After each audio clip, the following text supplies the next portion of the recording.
Mapagpalang araw po sa ating lahat. Ako nga po pala si Angela Jan Agner at welcome po sa aking 365 Daily Devotion ni Pastor Russell Ocampo, Seminary Edition. At ngayong araw po ay August 14, 2025 at ang topic po natin ngayong araw ay propitiation.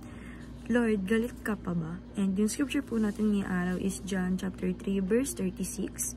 And yung sabi po dito sa ating concept na propitiation refers to a sacrifice that absorb and satisfy God's righteous wrath against sin, turning His anger into favor. In the Old Testament, sacrifices symbolize atonement, but they could never fully appease God's justice. In Christ, however, God Himself provides the perfect propitiation. Jesus bore the wrath we deserve and by doing so reconciled us to God.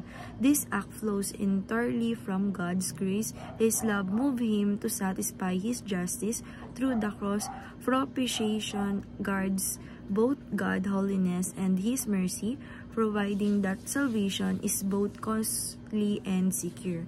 And sabi po dito sa ating scripture na John chapter 3 verse 36, whoever believes in the Son has eternal life, but whoever rejects the Son will not see life, for God's wrath remain on them. Sa Tagalog po, ang sumasampalataya sa anak ay may buhay na walang hanggan, ngunit ang hindi sumusunod sa anak ay hindi makakita ng buhay, kundi ang puot ng Diyos ay nananatili sa Kanya.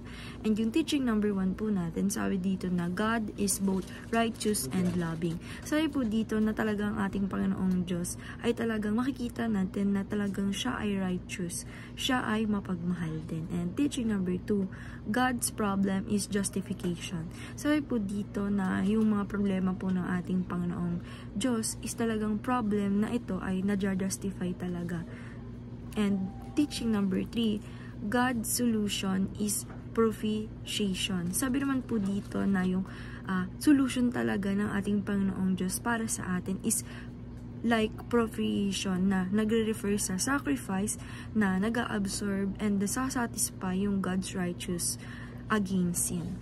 And application number 1, gaze upon the beauty and of grace. Sabi po dito na i-apply po natin sa buhay natin, sa life natin, na i-gaze po natin yung nakukuha natin or binibigay na grace sa ating ng ating Panginoong Diyos, na ito po talagang grace na to ay talagang napakaganda.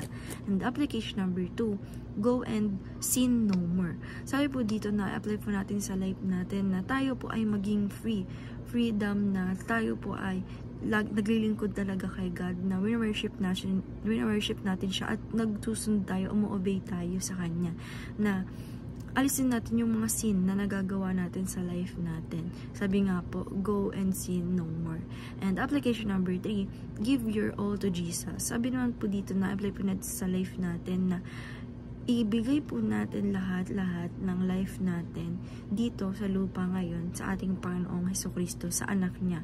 Dahil nga po sabi dito na ang mga nananampalataya sa anak ay may buhay na walang hanggan, at ngunit ang hindi sumusunod sa anak ay hindi makakita ng buhay. Kaya po maganda po na wini-worship natin ang ating Panginoong Diyos, ganun na rin po ang kanyang anak. And ayun lang po ngayong araw. Maraming salamat. God bless.